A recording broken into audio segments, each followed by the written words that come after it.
I'm going out and you are looking live. It's sold out MetLife Stadium. Where today the 16-0 and playoff bound New York Giants are taking on the 0-15 Philadelphia Eagles. And why are the Philadelphia Eagles 0-16?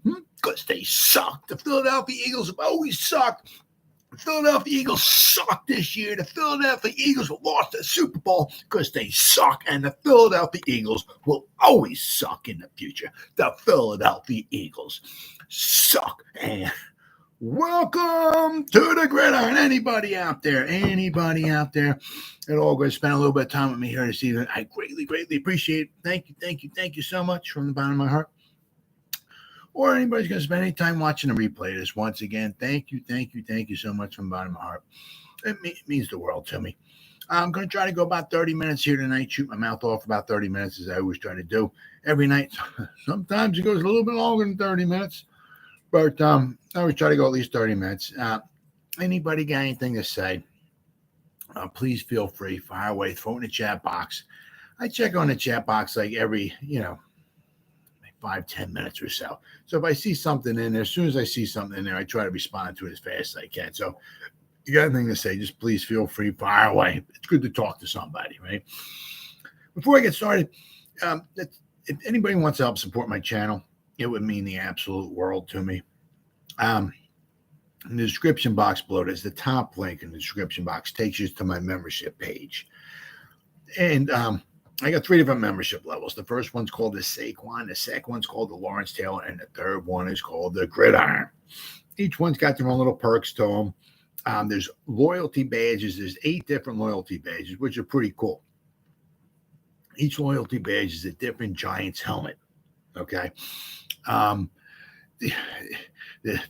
older the Giants helmet is, the older the design and the helmet and all that is, the longer you've been a supporter of my channel. Now, if you get the leather helmet associated with your name, right, it means you've been a supporter of my channel for a long time. Okay, so the leather helmet, that's the 8th one, right? Right now there's 4 emojis. Eventually there'll be a 5th one coming up, but right now there's 4.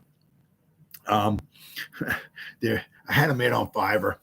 I got a kick out of it. Every time I look at them, they really freaking crack me up. They're funny stuff. You can use them in the chat box if you're making a comment or something like that. So, that comes with the membership. As I said, anybody wants to help support my channel, it would mean the absolute world to me. And if you're not subscribed to my channel, please go down below, hit this subscribe button and the bell icon. That way, next time I go live or put a video out or whatever, you'll be notified. And it's free of charge. What do you got to lose, right? Right now, I'm at 6,153 subscribers. What the hell I start the day with? 6,127. So I'm almost up around close to getting back, close to about 30. I'm at like 26 right now. So I mean, ever since the season's been over with, I'm getting back at least 30 or 40 or so every day. I mean, I said a few weeks ago I went to over 5,000 subscribers. I never thought my wildest dreams I would have had 5,000 subscribers on this channel. But now I'm over 6,100. I'm over 6,150, and hopefully by Friday, Saturday, I should be around 6,200. It just keeps growing every day. So go down below. Right, hit the subscribe button, hit the bell icon, and that way, next time I go live, whatever, you'll be notified. It's free of charge, right? What do you got to lose? Huh? And finally, okay, in the description box below too, there's 2 Facebook links. Okay, the top one takes you to it's a group that I have. It's New York Giants, the Gridiron. It's a group. All right, everything I got. It's everything. The YouTube. Channel, Facebook group, Facebook page, okay, all got the same title. It's all called the New York Giants, the Gridiron, okay? That way, like a moron like me can't forget it, okay? Right now, we have over 2,400 members in the group, the New York Giants, the Gridiron group.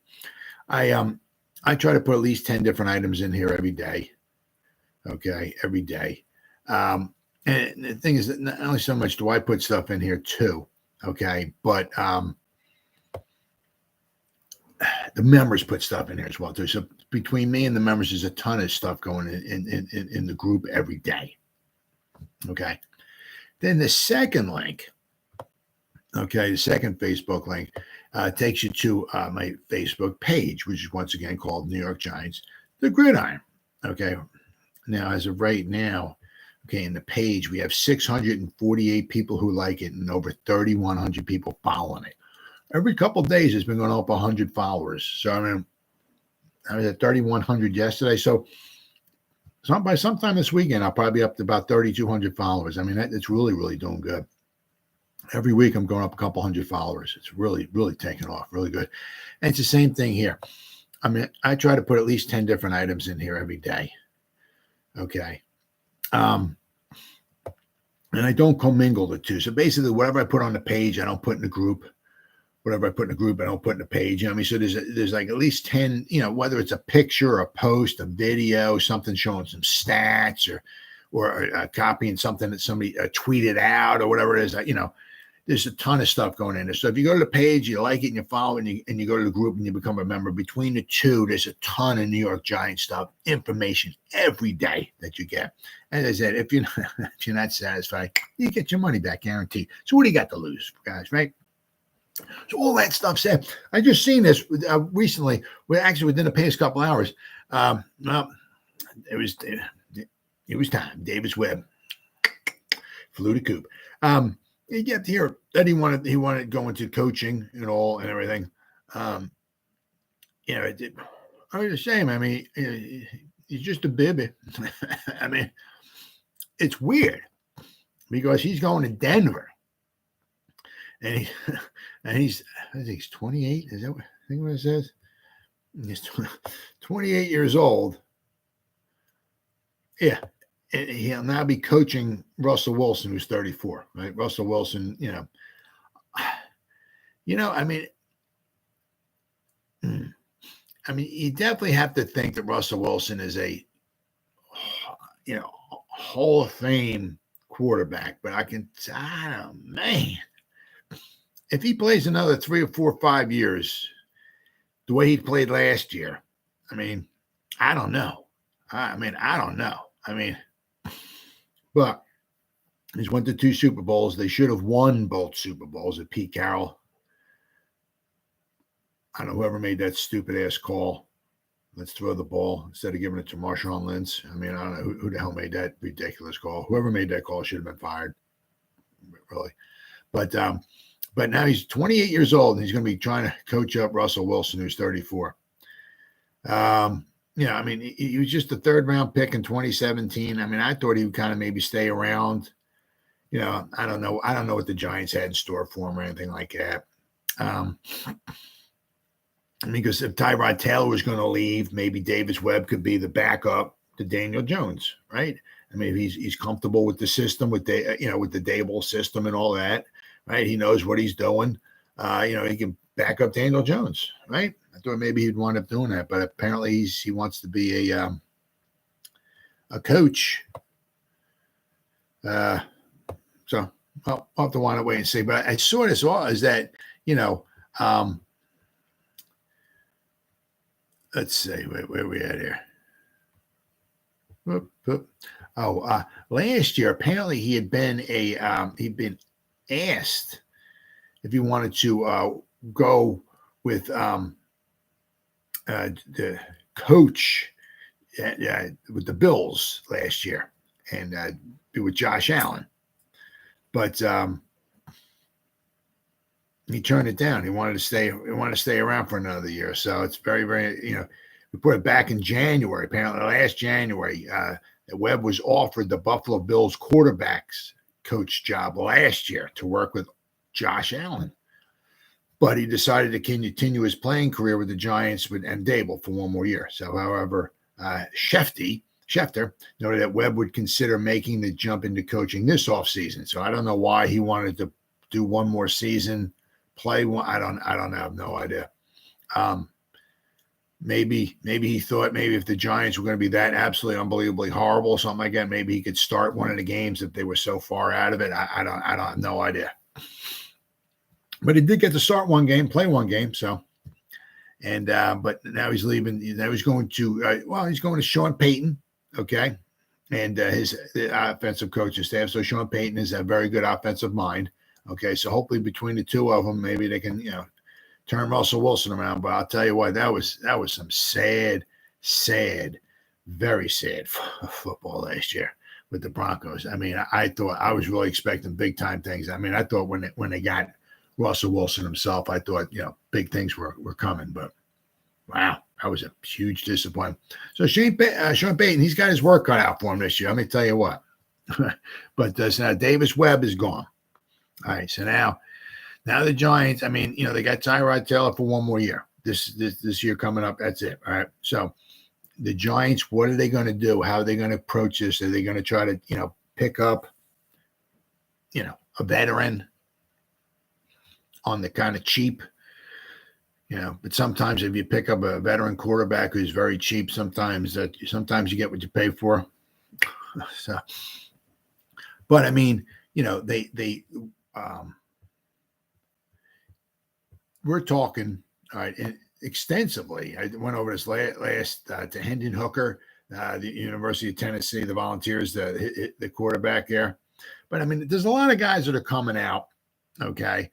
I mean, obviously there's the top. What do you want to say? I mean, some people even could put Hooker in there too. I mean, obviously there's the top three. You got Young, Levis, and Stroud. Okay. Who's going first? Who's going second? Who's going? I've heard Levis going. I don't know if I've ever heard Levis going first though, but Levis could go second, third.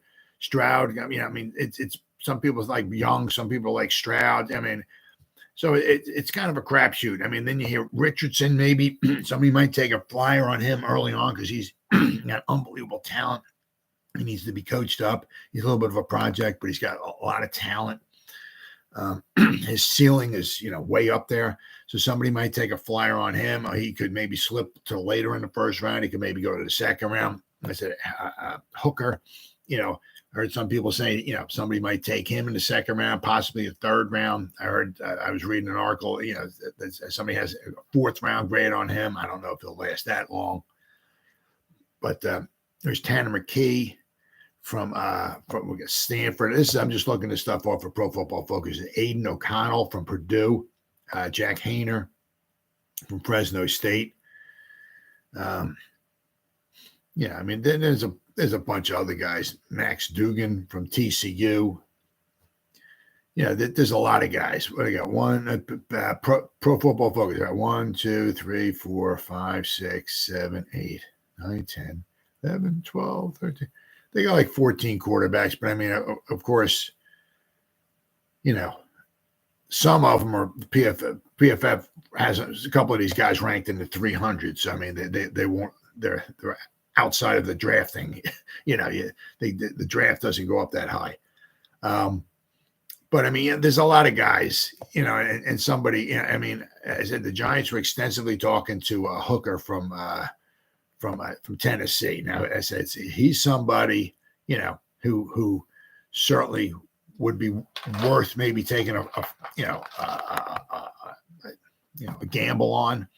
I mean, because he's got a lot of talent to him. He's 25 though. He's almost as old as Daniel Jones is. But I mean, if the Giants get to the third round and they're still looking for maybe a backup quarterback that might be around, they might want to take a gamble on somebody. Right, because they're going to need somebody. I mean, if Dable thinks that they can draft one of these other quarterbacks and maybe bring them along and maybe not be so much of a starter, but be a decent backup quarterback in their system, right? You're going to need a backup quarterback. I mean, especially after Davis Webb is gone, I said, and Tyrod Taylor's going after this year too. So, be interesting to see what the Giants wind up doing. Do they address that in the draft? I mean, there's always going to be extra quarterbacks out there, but I mean, how exactly do they go about doing it? Did they try to do it in the draft or not? But I mean, as of right now, Davis Webb is hanging up his cleats and he's got his coaching whistle. So, I mean, I'll be pulling for him because we're not playing the AFC West. So, I mean, I'll be pulling for them. Nice to see if, with Sean Payton, okay, and see if they can start turning things around out there in Denver. Because I said last year, that was some tough football to watch. I got the DirecTV Sunday ticket. So, usually a lot of times Denver's playing the 4 o'clock game. So you got like this like 7, 8, 9 games on at 1 o'clock, a lot of excitement. So then when the 4 o'clock games roll around, sometimes there's like maybe 4 of them on. So you go to the one channel for DirecTV and there's 4 games. So it's a lot. I mean, 1 o'clock, there's 8 games on. I mean, there's 4 games up at the top of the screen, 4 games on the bottom, and it's tough. I mean, usually if the Giants are on, I want to try to obviously try to focus on the Giants. Like say the Giants are up top up here, okay? But then there's all these games on the bottom. There's a couple games off to the side, so it's trying to watch the Giants, and after the Giants play is over, maybe you try to check out another game, and you go back to the Giants and you check out, so it's tough to keep an eye on 8 games, really is, But I mean, a lot of times at 4 o'clock when it's like 4 games on or 4:30, it's a lot easier to keep an eye on 4 different games, especially because you might have one of them on a commercial break or 2 of them might be on commercial break or one might be on a commercial break. One might be at halftime. 2 games might be on. I mean, so it's easy to, follow that then.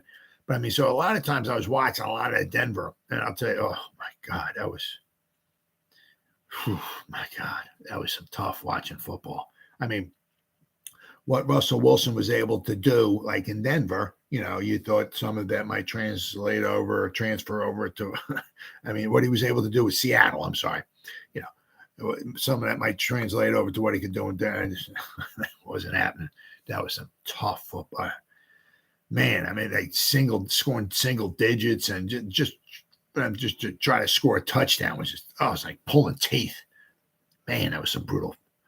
So he's got a work cut out for him, but he's got Russell Wilson, decent quarterback, and he's got Sean Payton, who's got a very good offensive mind. So it'd be interesting to see what they can want to do. Then the Giants, they finally got that. Not fine. Actually, not really even finally. I mean, it just kind of happened. But they hired Jeff Nixon as their new running backs coach, reportedly. Okay, he spent the last 3 seasons with the Panthers. Okay, they're reportedly hiring former Carolina Panthers assistant head coach Jeff Nixon to be the running backs coach. That job on Dable's staff was opened when DeAndre Smith left to join Shane Steichen staff with the with the Colts. All right, so Nixon's 48. He says he has, I think it's like 25 years of experience. He spent the last 3 seasons with Carolina. He's been the team's running backs coach, filled the offensive coordinator role in 2021 on an interim basis after Joe Brady was fired, and had the title of assistant head coach offense last season. In his role with the Panthers last season, Nixon coached the running backs and helped coordinate the team's run game. Nixon had an interview with the offseason with the Cowboys for the offensive coordinator position. Okay, but he didn't get that job. Now, in the NFL, Nixon is also coached with the Dolphins, the Eagles, and the 49ers. But he goes back to, we got like 1997. He was a graduate assistant with Penn State. Then he was, he doesn't stay very long in any one place. I mean, he's like 3 years at the most and he's gone. Okay, so he won't be around very long. But he was 1997, he was the Penn State graduate assistant. 1998, he was the Princeton running back coach. Then he went to Shippensburg, and he was there for 4 years. All right, he was their running backs coach. Then he went to Chattanooga for 3 years. He was their running backs tight end special teams coach. I guess Chattanooga can't afford a lot of coaches, so that's why he was the running backs, the tight end, and the special teams coach. Then he was at Temple for 1 year. Then he went to the Eagles for 4 years, all right, from 2007 to 2010. Then he went to the Dolphins. He was actually there for 5 years with the Dolphins. Wow. Then he was with the 49ers for 1 year in 2016. Then he went back to the college. He was at Baylor for 3 seasons. Okay. Then he was with the last 3 seasons from 2020 to 2022. He's been at Carolina at the Panthers.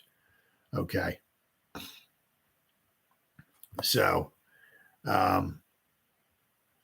the big thing, obviously, also, he was at Baylor when Matt Rule was there, so that's kind of why he went from Baylor to Carolina. Okay, Rule took him with him, so that's why we want him going from Baylor back into the pros to Carolina. All right, So the big question is, obviously, he's going to be interested to see, does he have Saquon Barkley to work with? Also be interested to see, pretty much plain and simple, who does he have to work with, right? Because see that, Breida's a free agent. We know we got Brightwell, all right? But we don't know we have Barkley. I mean, trying to kind of hoping, right, that the Giants are going to try to do something with Saquon. I mean, the thing is that he could turn it down. I mean, the Giants, I mean, for Saquon, of course, he wants as much money as he can get. I get that. This is his big. This is his one big. This is it. One big splash. Because after this contract's up, whatever, he's going to be what, 29, 30. That's when, obviously, I mean, I mean, a lot of what I hear is like they got a lot of stats out there, and they show a lot of times like once the running back starts getting like 26 or 27, production starts going down, right? Then, of course, a lot of times with most backs, maybe not all, not like a Frank Gore or somebody like that, not everybody, but most backs, once you hit 30, that's almost like the kiss of death. So, I mean, after this contract's up, he's going to, if he gets 3 years, I don't know, 4 years, he'll be almost 30. All right. So when he's 30, he's not, I mean, it's going to have a hard time, I think, trying to really cash in after that. So I think it's just one nice little splash. Although, I mean, he did decently on his, rookie deal. He was making what, $7-8 million last year. And I know, I guess in football terms, that's not a lot, but to us normal people, $7 or $8 million for a season, that's not bad. I wouldn't complain. Right? You can, if he doesn't want it, you can throw the $7 or $8 million my way. I'm more than happy to take it. But I mean, this is one deal. I get it. But I mean, it's like, who's going to pay him? Is this somebody out there going to, even the Bears, right? Are they going to dish out $16 million to a running back? I don't know. I mean, they got some holes. I mean, Justin Fields could use Saquon. And that's sometimes that's all it takes. It's just that one team that has a lot of money that can just throw it at somebody. Let's get Saquon. Let's give the dude 17, right? We got the money. What do we got to lose? Saquon, we got 17 for you, brother. Come on over. Let's be a bear. I mean, they got all kinds of money. So they got Justin Fields, on his rookie deal, right? They can control him for 5 years if they want. I also, I heard something too, which is kind of interesting, which is makes some sense, makes a little bit of sense. There's two ways they can go. I mean, they can take one of the top stud defensive players, right? They can have somebody come up to number one, get some draft picks, right? And move out of number one, but get some draft picks from somebody. Somebody moves up and they can take whatever quarterback they want. Or the Bears can stand put, take whatever quarterback they want. Now they got Fields and whatever, say Stroud, right? Or Young, whatever, whoever they want, right? So they got those two guys. Those two guys, they battle it out, right? The last man standing has the quarterback job, right? So now you got Justin Field and say Bryce Young, right? You got the two guys, okay? So you do your extensive research and all that and everything, and hopefully you come up with the best quarterback out of this draft because, they've got a couple good ones, right? I mean, there may not be a Trevor Lawrence, something along those lines. I mean, Trevor Lawrence is like, can't miss, and there's generational talent and all that stuff. Andrew Luck was supposed to be that too, which he was, but he just got so many injuries, what I mean? But I mean, these guys have got a real good shot at being pretty special, So if the Bears were to take whatever quarterback they think was the best, and I said, and you got the two of them, let them battle it out, and say Young beats Fields, right? Well, now you trade Fields. Somebody will give you a first round pick for him, right? So now you're getting the better quarterback, okay? So now you got your quarterback, and now I got the quarterback, but now you got your quarterback for 5 years. You got your quarterback relatively on the cheap. Okay, because you can control him for the 5th-year option. Okay, you're going to get rid of Fields, or however it works out, And then you can wind up getting, somebody will give you a first rounder for Fields, a first rounder, maybe whatever. I don't know, maybe third or fourth, something like that.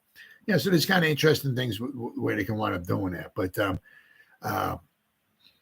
I mean, I said that's all it would take, for somebody to throw a boatload of money at Saquon for have him come, a team that has a lot of money, But I mean, I just don't see where there's going to be a lot of, I mean, especially where you see teams going to Super Bowls and winning Super Bowls without running backs, Yeah. I mean, the Giants, had Ahmad Bradshaw from 2007 and 2011. It was a 7th-round pick. I mean, so you don't need. I mean, the Giants had Tiki Barber, who wasn't a first-round pick either, but I mean, he had very, very special. But he went to one Super Bowl. They wound up getting creamed. But so it might be kind of tough for Saquon to go out there into the market and expect to get 15, 16 million from another team. So be interesting to see. But I mean, going back to the Giants running back coach, Platzgummer, he's gone. His career is over with pretty much. I think as far as I know, he's gone. Okay. They got Jashawn Corbin. Okay. He's on the practice squad. Maybe can bring him up. I don't know. But as far as with Jeff Nixon, the new Giants running back coach, we don't have Breida. We're not sure if we're going to be bringing him back. We're not sure if we're going to have Barkley back either. So be interesting to see. But the Giants have replaced, their former running back coach, and they have a new running back coach. Okay. So Jeff Nixon, right after DeAndre Smith wound up leaving. All right, so there's a new running back coach in town. I just don't know who he's going to be coaching, up. Now, finally, then I wound up seeing this here, kind of interesting. I saw was it Cart? Let me pronounce his name here. Craig Carton. He's at WFAN's Craig Carton. I've listened. He's entertaining. Okay, he's very entertaining. He's very. It's like either there's only with him. There's two ways of looking at it. When he talks, he's either I'm right or you're wrong. So that's I mean with him. So. I try to take some of what he says with a grain of salt. I mean, he's funny. He tries to be funny and all that and everything, I don't know. But obviously there's guys like him who know people, okay, obviously because I don't know anybody. But, what he was saying, okay, he knows somebody that kind of knows like maybe what's kind of going on with Daniel Jones and the contract talks and all that. And obviously, they don't bring up people's names or nothing like that, okay? But I did see this earlier in the afternoon, okay, was that when Daniel Jones switched over from, was it CAA, I believe it is, to Athletes First. Now, apparently CAA got a little, I guess they're being big babies about it because they lost a good, a nice payday. I mean, I heard that they might make like 3% on his deal or something like that. Oh, if it's going to make, say, I'm just saying, I don't know what the hell would that be. Whatever. 33 million. He's going to make 3% on that. It's like what, 1.1 million, I guess it is. So Daniel Jones, but I'm saying, so I mean, they're looking at a nice little payday. I mean, that's over $1 million a year they're going to be making off of Daniel Jones. I mean, it's one thing if you got an agent and he's doing a 3% deal on some guy who's going to wind up making $700,000. I mean, it's a little bit of a nice little payday, But if you got somebody who's going to make 30, 35, whatever million a year. That's a nice payday. You're talking over $1 million you're making per year. Okay, if you're an agent, right? So apparently, CAA got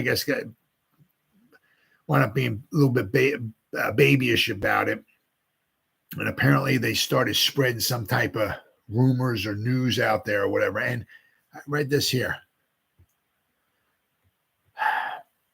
let's see. He said, NFL Insider says Daniel Jones. Okay, this is Carton. Craig Carton, I think it is.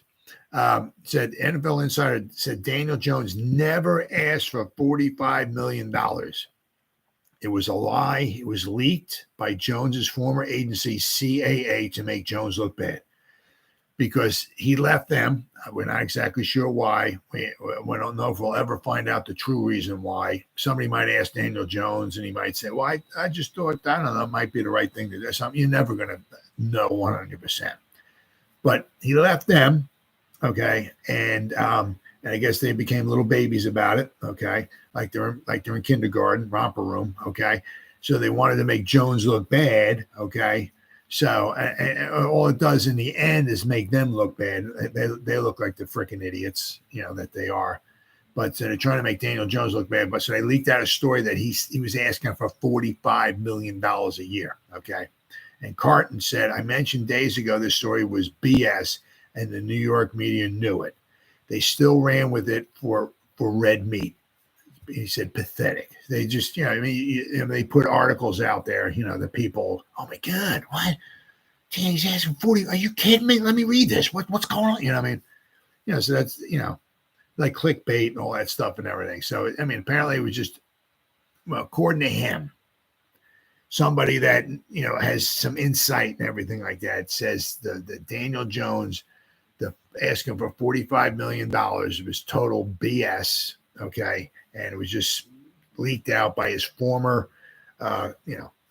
agency that he worked, his agents that, he's working for, CAA, just to try to make Daniel Jones work. So, you got two things out. He did ask for it. He didn't ask for it. So, but the last thing what I read was, all I can go by is stuff I read and, and hear and all that and everything. But, I don't know. I'd have a hard time myself believing that, Daniel Jones would ask for 45. But, also, even if he did ask for 45, the Giants looking at 35. He wants, and then you settle someplace in the middle. It's not like he wants 45 or I'm leaving. Even if he did ask for 45.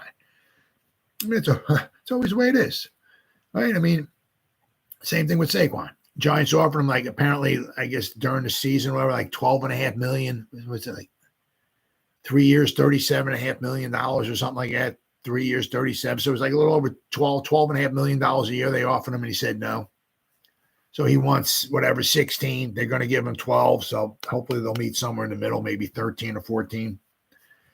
Same thing with Daniel Jones. I said, even if he did ask for 45, he ain't going to get it. But the Giants are offering 33, 34, whatever. He wants 45, and hopefully they meet somewhere in the middle, 38, 39. Don't know. But, Daniel Jones is top priority here. The clock is ticking. They have until the 7th. If they can't get a long-term deal done, right, they can always throw the tag on him. They have up till March 7th to throw a tag, right? And then if the worst comes, and they get Daniel Jones done, then then if they can't get something done with Saquon, then they go throw the tag on him, which would wind up being $10 million, but it's fully guaranteed. So it'll be very interesting to see. So we got the 7th. Today is soon to be the 24th. We got about 10, 11 days left to get this deal done. And